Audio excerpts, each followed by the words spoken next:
আসসালামু আলাইকুম বন্ধুরা, আপনাদের সামনে যে কাহিনিটা নিয়ে এসেছি, একলা রাজকুমার ও পরীর বন্ধুত্ব। অনেক বছর আগে অঞ্জনানী নামক এক সুদর্শ রাজ্য, এক বিশাল রাজপ্রাসাদ ছিল। সেইখানে রাজা ও রানীর একমাত্র সন্তান রাজকুমার বাস করতেন। কিন্তু প্রাসাদে জুলুসের আড়ালে তিনি ছিলেন এক বন্দির মতো, বন্ধুহীন, নিঃসঙ্গ। রাজকুমার যখন জন্মগ্রহণ করে সেই দিনে তার মায়ের মৃত্যু হয়। এই শোকে রাজা ভেঙে পড়েন এবং নিজের শিশুপুত্রকে এই মৃত্যুর কারণ বলে মনে করতে থাকল। ফলে রাজকুমার 5 বছর ধরে প্রাসাদের অন্ধকার কোণায় কাটিয়েছেন। বাবা কখনো ভালোবাসেনি, স্নেহের বদলে তাকে দোষারোপ করেছেন। কিন্তু রাজকুমারের মন তো শিশুর মতো। একদিন আর সহ্য করতে না পেরে তিনি প্রাসাদের সীমানা পেরিয়ে বাইরে চলে গেলেন বন্ধুত্বর খোঁজে। রাজ্যর এক ছোট্ট মাঠে গিয়ে রাজকুমার দেখলেন 3জন শিশু, 2জন ছেলে ও এক মেয়ে হাসি আনন্দ খেলছে। একান্তই অভ্রান্ত রাজকুমারের মনে হলো, যদি তিনি তাদের সঙ্গে খেলতে পারেন। তিনি কোমল হাসি নিয়ে তাদের দিকে এগিয়ে গিয়ে একটি ছোট উপহার দিলেন, একটি স্বর্ণ চিত্র মুদ্রা, যা তিনি বহুদিন ধরে নিজের কাছে রেখেছিলেন। কিন্তু শিশুরা উপহার গ্রহণ করল না, বরং ভয়ে চিৎকার করতে করতে পালিয়ে গেল। ভীত ও শরীরের কোনো পেত্নীর ছায়া আছে।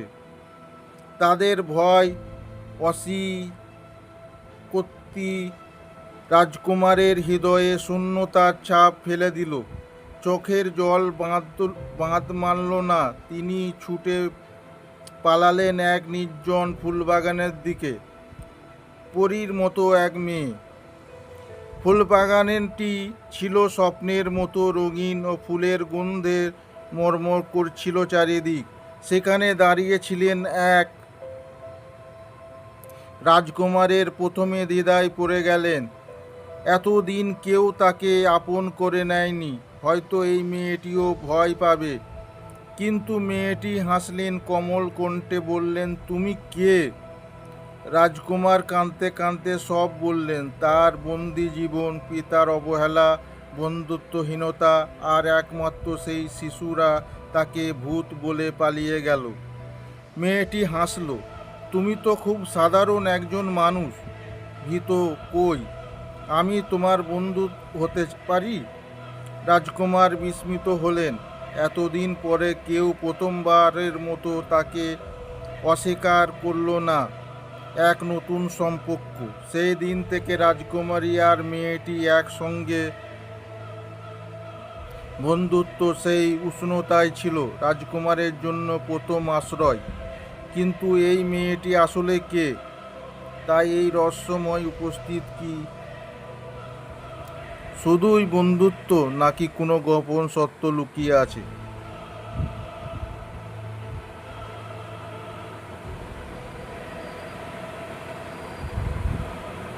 সেই মেয়েটি যে একদিন রাজকুমারীর প্রথম বন্ধু হয়েছিল, তার জীবনে কিন্তু এতটা সুন্দর ছিল না।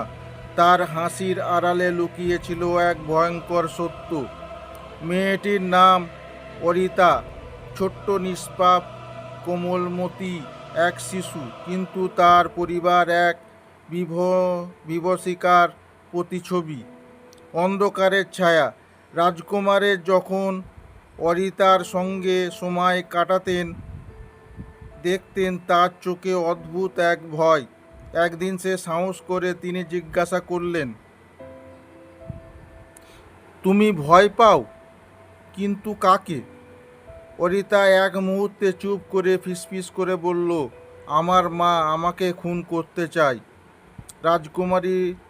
কুমারের শরীরে শিউরে উঠল। কি বলছো তুমি? অরিতা আর নিচু স্বরে বলল, আমার বাবা পাগল, অনেক আগে থেকেই তিনি এখন পাগলা গারদে। মা বলেছে আমার মধ্যেও নাকি সেই পাগলামি আছে, তাই আমাকে পৃথিবী থেকে সরিয়ে দিতে হবে, যেন বাবার মতো আমিও ভয়ঙ্কর হয়ে না উঠি। নরক থেকে পালানো। রাজকুমার হতভম্ব হয়ে গেলেন। এতদিন যাকে তিনি এক স্বপ্নের মতো ভাবছিলেন, সেই মেয়েটিরও মৃত্যু ছায়া বাস করে, তা তিনি কল্পনাও করেনি। একদিন রাজকুমারী অরিতার সঙ্গে বাগানে বসেছিল। হঠাৎ দূর থেকে এক মহিলা চিৎকার করে এগিয়ে এলো। তার চোখ লাল, চেহারা এক বিভীষিকাময় উন্মাদনা। তুই আবার এখানে? আমি তোকে বারবার বলেছি বাড়ির বাইরে যেতে নেই। তোর বাবা যেমন উন্মাদ, তুইও তেমনই। মহিলাটা ছিল অরিতার মা, নিষ্ঠুর, ভয়ঙ্কর এবং নির্মম। রাজকুমার অরিতার হাত শক্ত করে চেপে ধরলেন। তুমি ওকে কিছু করতে পারবে না। কিন্তু মহিলাটি হেসে উঠল। সে হাসতে পৈশাচিক আনন্দ, যেন সে তার শিকারের ওপর ছোবল দিতে প্রস্তুত। আমি কি পারবো না? ও তো আমার মেয়ে। যেমন আমার স্বামীকে আমিও বাবার মতো বানিয়েছি, তেমনি একদিন ওকেও বানাবো।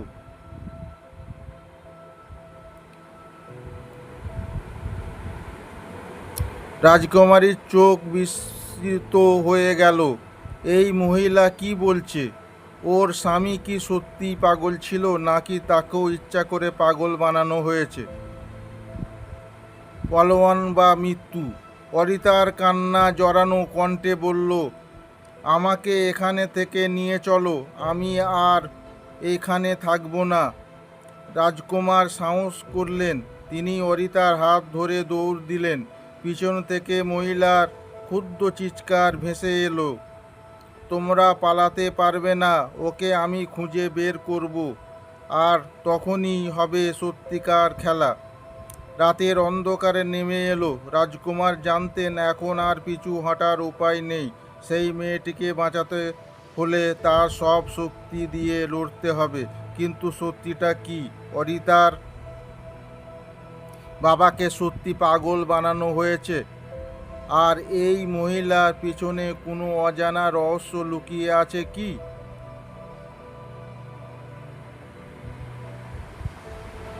রাত গভীর, চাঁদের আলো যেন কুয়াশা হারিয়ে গেছে। একদিন রাজকুমার, অন্যদিকে অরিতার, যার হৃদয়ের টান একদিকে মুক্তির পথে আর অন্যদিকে মায়ের বাঁধনে। কিন্তু মা তো মাই। রাজকুমার তাকে বোঝাতে পারলেন না। অরিতার চোখে জল। আমি তোমাকে ছেড়ে যেতে চাই না, কিন্তু মা একা, সে খুব অসুস্থ। আমি ফিরে যাব, তাকে দেখে আসব, তারপর আবার তোমার কাছে আসব। রাজকুমার কিছুই তাকে বোঝাতে পারলেন না। অরিতা সিদ্ধান্ত নিয়ে ফেলেছে। রাতে নিষ্ক্রিয়তার ভেদ করে অরিতা তার পুরানো বাড়িতে দিকে পা বাড়ালো। তার মা সেই ভয়ঙ্কর হতে পারে তা সে কল্পনাও করেনি। বাড়ির দরজায় অর্ধেক খোলা ছিল। বাতাসে একটি অদ্ভুত গন্ধ, যেন ওষুধ আর সাথে ধোঁয়ার এক অদ্ভুত মিশ্রণ। তার মা বিছানায় বসেছিল। তাকে দেখেই হাত বাড়িয়ে বলল, এসো মা, আমার ছোট পরী, আমি জানতাম তুই ফিরবি। কান্না চেপে মাকে জড়িয়ে ধরল অরিতা। আমি তোমাকে ছেড়ে কোথাও যেতে পারি না মা। তুমি তো একা থাকো, তোমার তো হার্টের সমস্যা আছে, আমি তোমার পাশে থাকবো। তার মা গভীর চোখে মেয়ের দিকে তাকালেন। অদ্ভুত বিদঘুটে সেই দৃষ্টি। হ্যাঁ মা, তুই আমার কাছেই থাকবি আজ থেকে। রাতে মা তাকে কোনো কোলে নিয়ে পরীর গল্প শোনালেন। গল্পটা ছিল এক ছোট্ট রাজকন্যাকে নিয়ে, যার মা তাকে ভালোবাসত, রক্ষা করতে চাইতো অন্ধকার থেকে। অরিতা হাসলো। সে বুঝতে পারেনি এই পরীর গল্প শেষে কি অপেক্ষা করছে। তার মা চুলে বিলি কেটে দিচ্ছিলেন। কণ্ঠস্বর মোলায়েম, কিন্তু চোখে তারায় এক ভয়ঙ্কর ছায়া খেলা করছিল। তুই জানিস, পরীদের মতো মেয়েরাও যখন কষ্ট পায় তারা কোথায় চলে যায়? অরিতা অবাক হয়ে তাকালো। কোথায়? ওরা স্বর্গে চলে যায় মা, যেখানে আর কোনো দুঃখ, সে শুধু শান্তি। মধ্যরাতে বিভীষিকা। রাত গভীর হলে অরিতা ক্লান্ত হয়ে ঘুমিয়ে পড়ল, কিন্তু তার মা সে বসে রইল মেয়ের ছোট ঘুমান্ত মুখের দিকে তাকিয়ে। ধীরে ধীরে উঠে দাঁড়ালেন, বালিশটাকে হাতে নিলেন, ধীরে ধীরে নিঃশব্দে বালিশ চাপা দিলেন মেয়ের মুখে। মেয়েটি ধরফর করতে লাগলো। তার ছোট হাত মায়ের হাত ছাড়ানোর চেষ্টা করছিল, কিন্তু মা শক্ত করে ধরে রেখেছিলেন। তার মুখে ছিল এক বিদঘুটি হাসি। চুপ করো মা, তুই মুক্তি পাবি, আর দুঃখ পেতে হবে না তোকে। কিন্তু হঠাৎ কিছু একটা ঘটল। অরিতার শরীরের শক্তি কমতে শুরু করেছিল, কিন্তু তার ছোট হাত মায়ের গলা আঁকড়ে ধরল। এই মুহূর্তের জন্য তার মায়ের চোখে কুঁচকে গেল। তুই তুই তার মেয়ে চোখের দিকে তাকিয়ে হঠাৎ তার নিজের প্রতিচ্ছবি দেখতে পেলেন। সেই একই ভয় যা একসময় তিনি অনুভব করেছিলেন। তার মনে পড়ল শৈশবে তিনি এইভাবে নিজের মায়ের হাতে মরতে বসেছিলেন। হাত থেকে বালিশ খসে পড়ল। অরিতা কাঁচতে কাঁচতে উঠে বসল। দু চোখে অশ্রু, নিঃশ্বাস নিতে পারছে না সে। তার মা হঠাৎ নিজের চুল টেনে ধরলেন। আমি এটা কি করলাম? আমি কি করতে যাচ্ছিলাম? এক নতুন সকাল। রাজকুমার সেই রাতে চলে এসেছিলেন অরিতার খোঁজে। তিনি জানতেন কিছু একটা ঘটতে পারে। তিনি দরজা খুলে দেখলেন এক কোণে বসে তার মা পাগলের মতো কাঁদছে, আর ছোট্ট অরিতা স্তব্ধ হয়ে তাকিয়ে আছে তার দিকে। রাজকুমার বুঝলেন এই মা সত্যি ভয়ঙ্কর, কিন্তু সে কি পুরোপুরি দানব? না, সে নিজে ছিল এক বিষাক্ত অতীতের শিকার। সকালে সূর্য উঠল, কিন্তু সেই রাতের অন্ধকার থেকে মুক্তি পেতে হলো অরিতাকে অনেক পথ পেরোতে হবে। রাজকুমার তার হাত ধরলেন। চলো, এবার আমাদের মুক্তির পথে হাঁটতে হবে।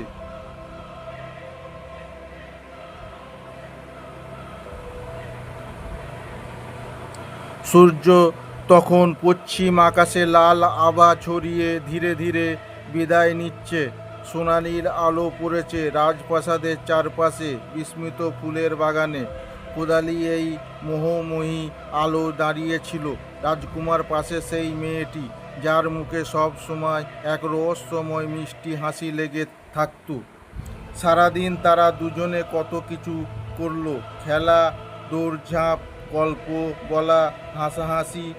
এক মুহূর্তের জন্যও কেউ কাউকে ছেড়ে ছিল না।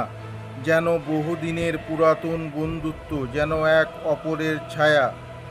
তুমি জানো, আমি আগে এত হাসতাম না, রাজকুমার হেসে বলল। মেয়েটি তাকিয়ে রইল, তার গভীর চোখ দুটোর এক অজানা দুঃখের ছায়া।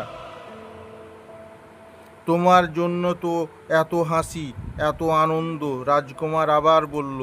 মেয়েটি একটু দূরে তাকিয়ে বলল, আচ্ছা, তুমি কি জানো কিছু কিছু হাসির পিছনে লুকিয়ে থাকা কান্না? রাজকুমার কিছু বুঝতে না পেরে মেয়েটির দিকে তাকালো। সে কি ইঙ্গিত করছে কিছু? তুমি আবার এমন কথা বলছো কেন? মেয়েটি এবার হেসে বলল, তোমাকে বলবো, কিন্তু পরে। এখন চলো, বাড়ি ফিরতে হবে। বিকেলে গড়িয়ে সন্ধ্যায় নামতে শুরু করেছে। দুজনে হাঁটতে হাঁটতে নদীর ধারে এসে দাঁড়ালো।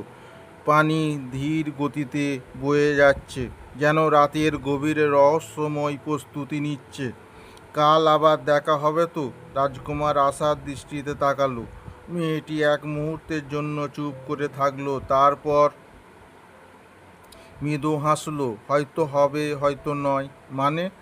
তুমি বোঝার চেষ্টা করো না, মেয়েটি হাসি মুখে বলল। কিন্তু তার চোখ যেন অন্য কিছু বলছে। হঠাৎ দূর থেকে কেউ ডাক দিল, তুমি কোথায়, বাড়ি চলো। মেয়েটি পিছনে ফিরে তাকালো, কিছুক্ষণের জন্য মুখের হাসিটা মিলিয়ে গেল। আমাকে যেতে হবে, সে বলল। কাল আসবে তো? মেয়েটি কিছু বলল না, শুধু বিদায়ের মতো হাত নেড়ে ছুটে চলে গেল। রাত গভীর হতে থাকলো। রাজকুমার রাজপ্রাসাদের বারান্দায় বসে আকাশের দিকে তাকিয়েছিল। আজ যেন তার মন খারাপ লাগছে, কেন জানে না। হঠাৎ বাতাস বইতে শুরু করলো, কোথাও যেন অজানা অস্তিত্বতার ইঙ্গিত। মেয়েটি কি ঠিকঠাক বাড়ি পৌঁছেছে? সে কি সত্যি ঠিক আছে? ওদিকে মেয়েটির বাড়ি পৌঁছে প্রথম তার মায়ের স্নেহময় স্পর্শ পেল। মা তাকে কোলে টেনে নিলেন, গালে হাত বুলিয়ে বললেন, আজ তুমি অনেক দেরি করেছো মা। আমি বন্ধুর সঙ্গে ছিলাম, মেয়েটি বলল। বন্ধু কার সঙ্গে? মেয়েটি একটু হস্ততত্ত্ব করলো, তারপর বলল, রাজকুমারের সঙ্গে। মায়ের চোখ মুহূর্তের জন্য বদলে গেল। সে যেন কিছু ভেবে নিলেন, তারপর বললেন, আচ্ছা এসো, আজ আমি তোমাকে একটা সুন্দর গল্প শোনাবো। মেয়েটি মায়ের কোলে মাথা রেখে চোখ বুজল। মা ধীরে ধীরে গল্প বলতে লাগলেন, তার কণ্ঠে এক অদ্ভুত স্নেহতা। গল্পের মধ্যে ছিল এক রাজকন্যা, কথা যে খুব একা ছিল। তার পরিবার তাকে ভালোবাসতো না, বন্ধুরাও তাকে ভয় পেত। একদিন সে এক অন্ধকার জঙ্গলে হারিয়ে গিয়েছিল, তারপর আর কখনো ফিরে আসেনি। মেয়েটি ঘুমিয়ে পড়ল, নিঃশ্বাস গভীর হয়ে এলো। মা মেয়ের কপালে চুমু দিলেন, তারপর ধীরে ধীরে উঠে দাঁড়ালেন। তার চোখে তখন অন্যরকম এক দৃষ্টি, ভালোবাসার নয় বরং এক বিভীষিকাময় সকল সংকল্প। মধ্যরাত, বাড়ির চারপাশে নিঃশব্দ, জানালার বাইরে কেবল রাতের বাতাসে হালকা সুর। মা ধীরে ধীরে বিছানার পাশে বসলেন। মেয়েটি তখন গভীর ঘুমে, কিন্তু রাত গভীর হতে না হতেই পরিস্থিতি বদলে গেল। মেয়েটি মা নিঃশব্দে উঠে দাঁড়ালেন। তার চোখে ছিল অস্বাভাবিক এক চাউনি। ধীর পায়ে আলমারির দিকে এগিয়ে গেলেন, শূন্য দৃষ্টিতে তাকিয়ে থেকে ধীরে ধীরে একা চকচকে ছুরি বের করলেন। চাঁদের সান আলো জানলা দিয়ে পড়ছিল, তার প্রতিফলন ছুরিটার আরও ভয়ঙ্কর লাগছিল। তিনি নিঃশব্দে মেয়েটির শিউরে দাঁড়ালেন, তার ঠোঁটের কোণে এক অস্বাভাবিক হাসি। মেয়েটি তখন গভীর ঘুমে একেবারে নিঃসব অবস্থায় পড়ে আছে। মা ধীরে ধীরে হাত উঁচু করলেন, ছুরির ধারালো ফলা মেয়েটির গলার দিকে এগোতে লাগলো। ঠিক তখনই একটা আওয়াজ হলো, কাঁচের জানলায় ধাক্কা খেয়ে খুলে গেল। হাওয়ার ঝাপটাটা পর্দা উঠতে লাগলো। মেয়েটি চমকে উঠে গেল। আরতি ঘুমের চোখ মেলে দেখলো তার মা দাঁড়িয়ে আছে, হাতে উজ্জ্বল ছুরি।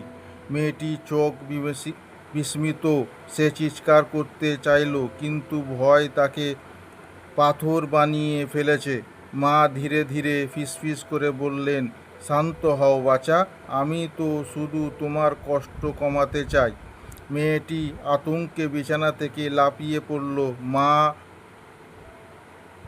হাত বাড়িয়ে তাকে ধরতে চাইলেন। রাজকুমার পরের দিন সকালে আবার সেই বাগানে গেল, অপেক্ষায় থাকলো, কিন্তু মেয়েটি আসলো না। সে সারা দুপুর বিকেল পর্যন্ত অপেক্ষা করলো, কিন্তু কেউ এলো না। তবে কি কিছু ঘটে গেছে? সে জানতো না তার জীবনে সবচেয়ে কাছের বন্ধু আর কখনো তার সঙ্গে খেলতে আসবে না। সে জানতো না সেই সম্পর্ক সূচনা হয়েছিল এক নতুন বন্ধুত্বর আশায়, সেটি শেষ হয়ে গেছে এক ভয়ানক রাতের অভিশাপে। রাজকুমার গভীর চিন্তায় ডুবে গেল। মেয়েটি এই অদ্ভুত কথাগুলো বারবার তার মনে পড়তে লাগলো, কিছু কিছু হাসির পিছনে লুকিয়ে থাকা কান্না। তবে কি সে জানতো সে কিছু আঁচ করেছিল? নদীর ধারে বসে রাজকুমার বারবার তার কথাগুলো মনে করতে লাগলো। মেয়েটি বাড়ি যেতে ইচ্ছা করছিল, কিন্তু সে জানতো না কোথায়। তবে কি তাকে আর কখনো দেখা যাবে না? সামনে দাঁড়িয়ে আছে এক রহস্যময় মহিলা। সে ক্ষিপ্ত কণ্ঠে বলল, তুই পালাতে চেয়েছিলিস, আমি তোকে আমার কাছ থেকে যেতে দেব না। রাজকুমার সামনে এগিয়ে গিয়ে চিৎকার করে বলল, তুমি কেন নিজের মেয়েকে এমন কষ্ট দিচ্ছেন? মহিলা এক বিক্ষোভের হাসি দিয়ে বলল, ও আমার মেয়ে নয়, ও আমার শত্রু। এই মেয়ে জন্ম থেকেই অভিশপ্ত। ও আমার সমস্ত শক্তি কেড়ে নেবে একদিন, তাই ওকে শেষ করতে হবে। রাজকুমার রাগ চরমে উঠল। সে তরবারি উঁচিয়ে ঝাঁপিয়ে পড়ল। রাজকুমারের দিকে কালো শক্তির ধাক্কায় রাজকুমার ছিটকে পড়ল মেঝেতে। সে চেষ্টা করল উঠে দাঁড়াতে, কিন্তু আর শরীর অসাড় হয়ে আসছিল। মাথা ঝিমঝিম করছিল, চোখের সামনে অন্ধকার নেমে এলো। রাজকুমার হার মেনে নিল। রাজকুমার যখন অজ্ঞান হয়ে পড়ে গেল, তখন ছোট্ট পরী আর অরিতা কান্না ভেঙে পড়ল। পরীটি রাজকুমারীর কানের কাছে গিয়ে ফিস ফিস করে বলল, শোনো অরিন্দম, আমি আসলে অরিতার মা। এই ডাইনি আমার সমস্ত শক্তি কেড়ে নিয়েছে। তোমাকে তার চুল কেটে ফেলতে হবে, তবে আমি আমার শক্তি ফিরে পাব। চুল কাটতে হবে? রাজকুমার কষ্ট করে ফিসফিস করে বলল, হ্যাঁ, ওর শক্তির উৎস ওর চুল। যতদিন এই চুল অক্ষত থাকবে, ততদিন কেউ ওকে হারাতে পারবে না। একবার ওর চুল কাটতে পারলে আমি আমার শক্তি ফিরে পাব, আর তখন ওকে রুখতে পারবো। রাজকুমার কিছু বলতে যাবে, কিন্তু তার শরীর এতটাই দুর্বল হয়ে পড়েছে যে একটুও নড়াচড়া করতে পারছে না। অন্যদিকে ডাইনি অরিতার দিকে ঘুরে বলল, এবার তোর পালা। সে হাত তুলে কিছু একটা মন্ত্র উচ্চারণ করল, আর সাথে সাথে চারপাশে বাতাস ভারী হয়ে উঠল। ঘরটিতে অন্ধকার ঘনীভূত হয়ে লাগলো, আর এক তীব্র বিদ্যুৎ চমকালো। বসে বলল, অরিন্দম, তুমি পারবে। তোমাকে ওর চুল কাটতে হবে। বিশ্বাস রাখো, তোমার মধ্যে যে শক্তি আছে তা জাদুর থেকেও বড়। কিন্তু রাজকুমার তখন নড়তে পারছিল না। ঠিক তখনই অরিতার মুখ থেকে একটা বিকটুটে চিৎকার বেরিয়ে এলো। ডাইনি ওর দিকে এগিয়ে এসে তার গলায় হাত রাখতে হঠাৎ একটা আলোর ঝলকানি। কি হলো এর?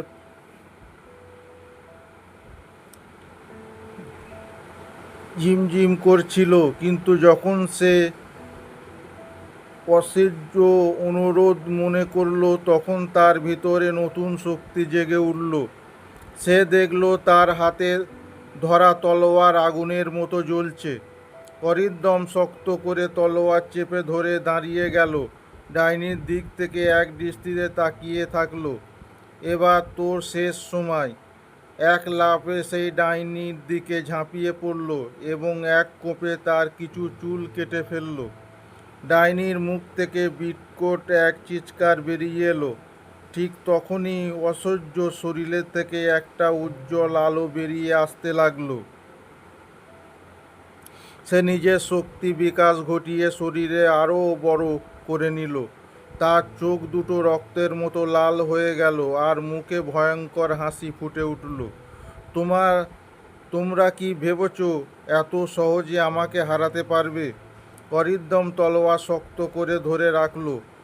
অসহ্যা এবার মুক্ত, কিন্তু তার শক্তি পুরোপুরি ফিরে আসেনি। এখন কি হবে? অরিন্দম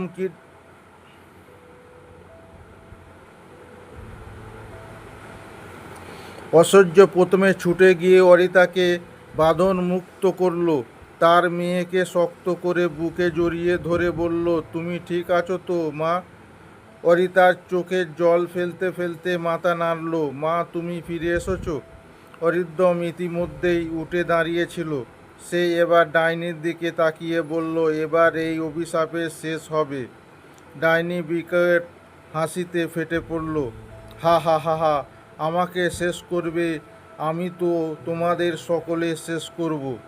তার শরীরের চারপাশে কালো আগুনের বল জ্বলে উঠল। সে মন্ত্র পড়তে লাগলো, আর মুহূর্তের মধ্যে তার দেহ দ্বিগুণ হয়ে গেল। আগের চেয়ে বিশাল, আগের চেয়েও আরও শক্তিশালী। তার চোখ দুটো রক্তবর্ণ হয়ে গেল, গায়ের চামড়া কালো লোহার মতো শক্ত হয়ে উঠল। ডাইনি এক ঝটকায় হাত তুলে অরিন্দমের দিকে এক আগুনের বল ছুঁড়ে দিল। মর! অরিন্দম তার জ্বলন্ত তলোয়ার দিয়ে আগুনের বল প্রতিহত করল, কিন্তু সে সামলাতে না পেরে কয়েক কদম পিছিয়ে পড়ল। ঐশ্বর্যা বুঝতে পারল সরাসরি লড়াই করে ডাইনিকে হারানো অসম্ভব। তখন তার মনে পড়ল সেই পুরাতন ভবিষ্যৎবাণী, যে দিন সত্যিকারের ভালোবাসা তাকে স্পর্শ করবে, সেই দিন তার আসল শক্তি ফিরে আসবে। ঐশ্বর্য হতবাক হয়ে গেল। সত্যিকারের ভালোবাসা মানে কি অরিন্দম? সে চিৎকার করে অরিন্দমকে বলল, অরিন্দম, তুমি যদি সত্যি অরিতাকে ভালোবাসো তবে সময় নষ্ট করো না, ওকে চুম্বন করো, তাহলে ওর শক্তি ফিরে আসবে।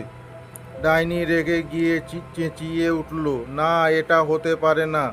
সে প্রবল শক্তি দিয়ে অরিন্দমকে থামানোর চেষ্টা করলো। কালো শিকল উঠে এসে রাজকুমারের পা বেঁধে ফেলল। বাতাসে আগুন ছড়িয়ে পড়ল। প্রবল শক্তি দিয়ে তাকে পিছনে টেনে নিতে চাইল, কিন্তু প্রেমের শক্তির সামনে কোনো অভিশাপ টিকতে পারে না।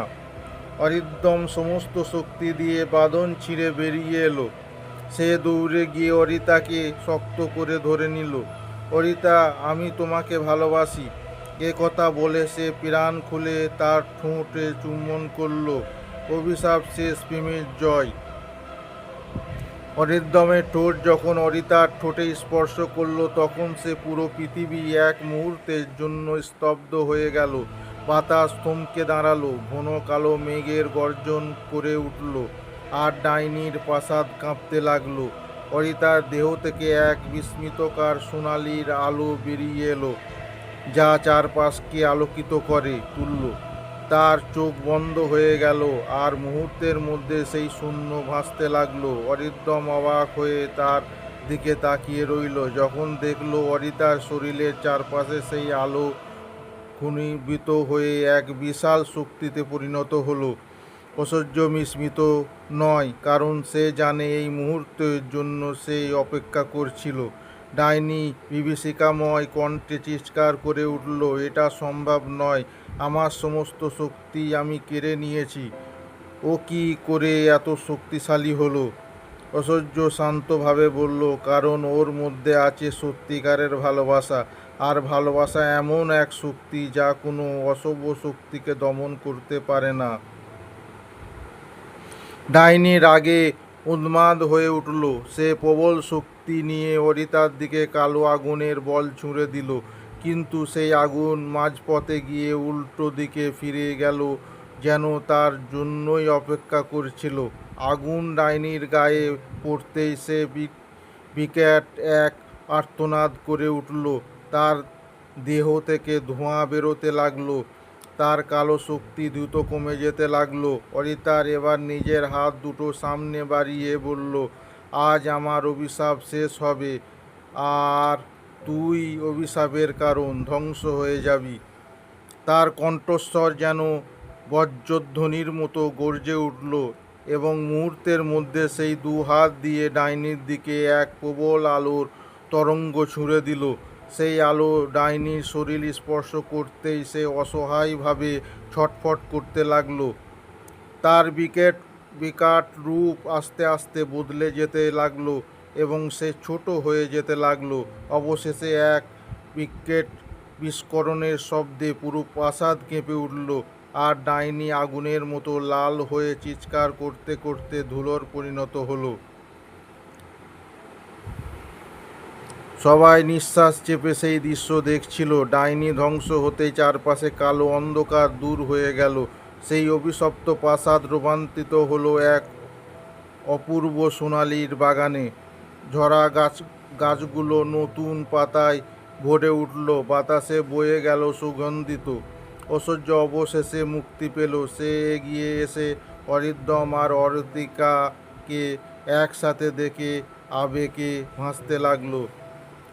আমার মেয়ে, তুমি আজ সত্যিকারের রানী হলে। অরিতার মাকে জড়িয়ে ধরে কেঁদে ফেলল। অরিন্দম মৃদু হেসে বলল, তোমার মেয়েকে পাওয়ার জন্য আমি অনেক পথ পেরিয়ে এসেছি রানীমা। আজ থেকে সে শুধু তোমার নয়, আমারও। অসহ্য খুশিতে মেয়ের মাথায় হাত বুলিয়ে দিল চরুযাপন। অরিন্দম অরিতাকে নিয়ে তার রাজ্যে ফিরে এলো। রাজ্যের সবাই আনন্দই মেতে উঠল। বিশাল উৎসবের আয়োজন হলো। এরপর এক শুভ দিনে অরিন্দম আর অরিতার বিবাহ সম্পন্ন হলো। তাদের প্রেম, ত্যাগ আর সত্যিকারের ভালোবাসার কাহিনী চিরকাল মানুষের মন থেকে গেল। সেই রাজ্যে আর কখনো কোনো অভিশাপ পড়েনি, কোনো অশুভ শক্তি আসেনি, কারণ যেখানে ভালোবাসা আছে সেখানে কোনো অন্ধকার টিকতে পারে না। আসসালামু আলাইকুম।